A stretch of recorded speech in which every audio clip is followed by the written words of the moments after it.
Okay, deciding which competitors to attack and which competitors to avoid.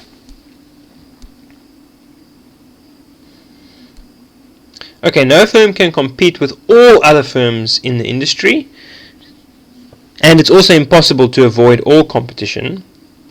Some firms compete with one firm in a certain segment and with others in another segment. Like General Motors competes with Toyota in the one-ton bakkie market, but they compete with Ford in the mini hatchback market.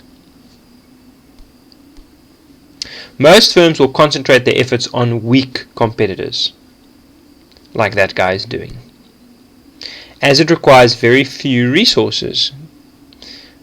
But this may not strengthen the firm or give them more market share.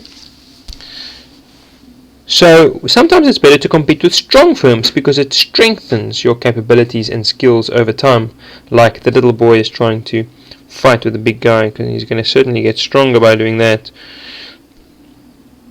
Like sport, when you play against a better opponent, it will push you to become better yourself.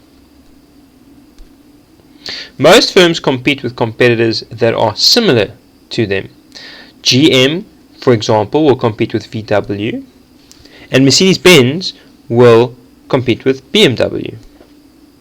Although there is attacking, one should not try to destroy your competition. That's very important. For example, in the contact lens market, Bausch and Lomb aggressively defeated other smaller competitors.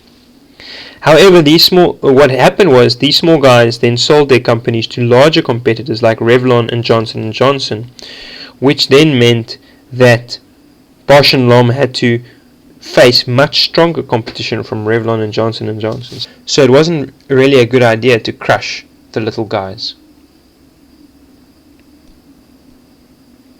Another strategy is to form partnerships with competitors.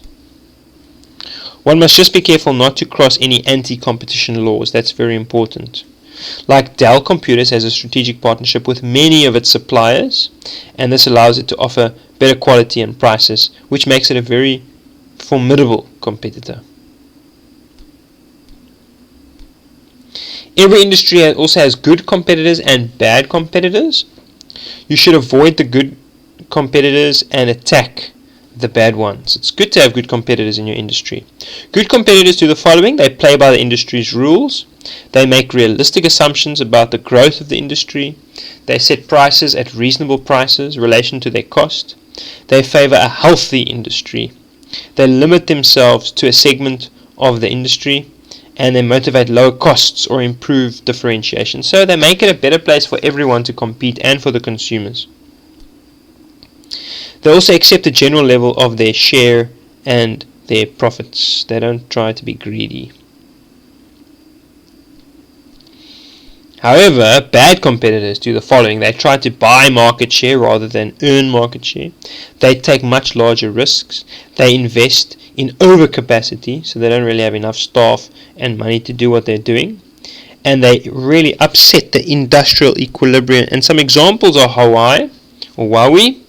Back in the day, they were not a very good competitor, but they have improved over the years.